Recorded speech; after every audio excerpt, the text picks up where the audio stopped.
আসসালামু আলাইকুম। সবাই কেমন আছেন? আশা করি সবাই ভালো আছেন। তো আজকে সকাল, সকাল কাজ শেষ কইরা ৭:২০ বাজে এরকম সময় যাইতেছি জামিয়াতে।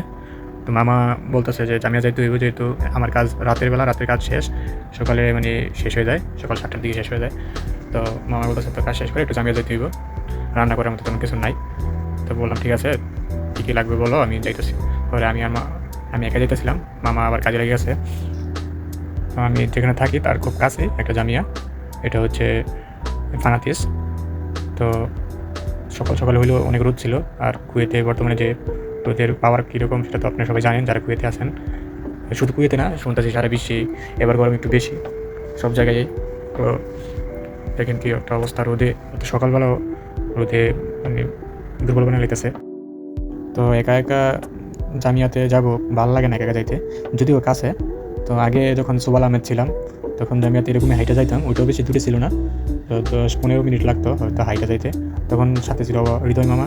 তো মামু বান্ধব দুজনে মিলা চলে যেতাম হাঁটতে হাঁটতে। তো এখন আবার আরেক মামা, আমার মামার নিজের মামার সাথে থাকি, কিন্তু দুইজনের কাজের সময় আবার দুই রকম। আমি রাতে কাজ করি, মামা দিনের বেলা কাজ করে, এই জন্য আর কি একসাথে যাওয়া হয় না। তো মামা একা যেতে হয়, মামা গেলে আমিও একাই যেতে হয়।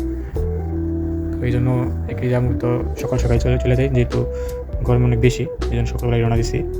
তো আমি অল্প কিছু দিনই হয়েছে কুয়েতে আসছি, তারপরও মোটামুটি 3 জায়গায় কাজ করলাম। প্রথমত সুবাল আহমেদ কাজ করছি, ওই জায়গায় বেশি কাজ করছি, প্রায় 13-14 মাসের মতো।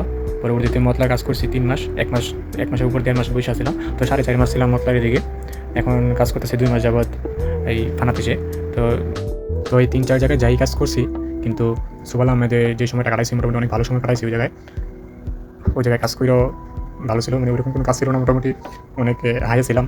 তারপরে ওই জায়গায় যে মানুষগুলো ছিল তো ওদের সাথে মোটামুটি চলাফেরা করেও ভালো লাগতো।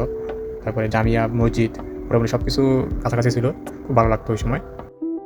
এই যে সামনে দেখতেছেন এটা হচ্ছে কারেন্টের মাহাল, মানে কারেন্ট সাপ্লাইতে এখান থেকে।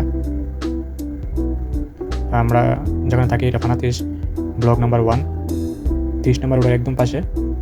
তো এখানে যে ওভার ব্রিজ দেখতেছেন, এই ওভার ব্রিজের ওই পারেই যাইতে হইব, ওই পারেই সুপার মার্কেট। তারপরে এখানে গার্ডদের অফিসিয়াল এরিয়া, এখানে সাথে সমুদ্র।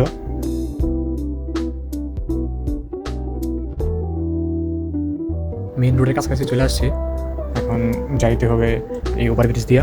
তো ওভার ব্রিজের দুই পাশে গাছ আছে, তো গাছের কারণে মোটামুটি এই দুই পাশে একটু শান্তি লাগে এই পুরো রাস্তার মধ্যে। এই প্রথমে উঠতে এবং ওই জায়গা থেকে নামতে অনেক জায়গায় গাছ আছে, মোটামুটি ছায়া থাকে, ছায়া থাকার কারণে ভালোই লাগে কিছুটা সময় হলেও। তো এই ওভার ব্রিজের মাঝে যখন দাঁড়াই, এই গাড়িগুলো যায় মানে এক ধরনের ভয় কাজ করে। যারা এটা এক্সপিরিয়েন্স করছেন তারা হয়তো বুঝতে পারবেন, নাকি শুধু আমার কাছে এরকম ভয় লাগে। আমি মোটামুটি এক ধরনের ভয় লাগে, আর যখন বাতাস একটু বেশি থাকে তখন তারা বেশি ভয় লাগে।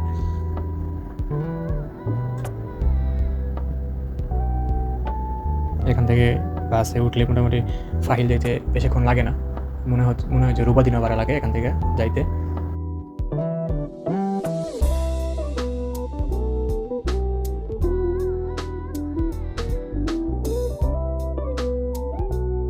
যে আপনাদের সমুদ্র দেখায়, আরেকদিন দেখাইছিলাম, ওই যে দেখা যাইতেছে সমুদ্র।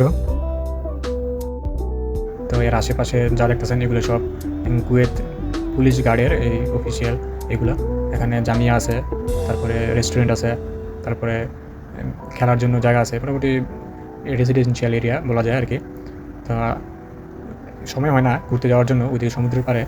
তো ভাবতেছি আল্লাহ যদি সব কিছু ঠিকঠাক রাখে তাহলে হয়তো শীতের দিনে যাবো ঘুরতে, কারণ গরমের দিনে যেহেতু রাতের বেলা কাজ করি, তো দিনের বেলা তো অবশ্যই এই গরমের জন্য যেতে পারি না, রাতে তো কাজ করি এই জন্য রাতেও যেতে পারি না। তো শীতের সময় আসলে ইনশাল্লাহ ঘুরতে যাব যদি আল্লাহ চায় আর কি। দেখেন সামনে কি সুন্দর গাছ দেখা যেতেছে।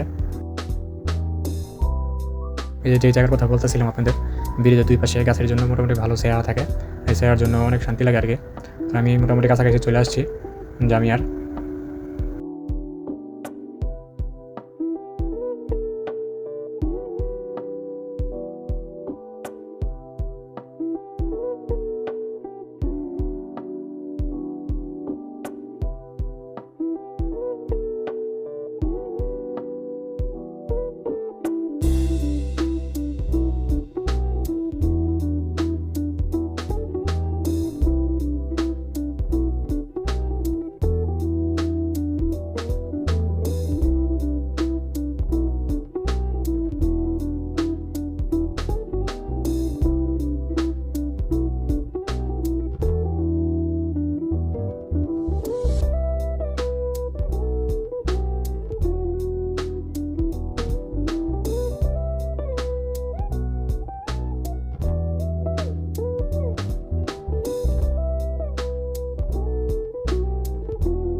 কেনাকাটা শেষ করলাম, এখন চলে যাব।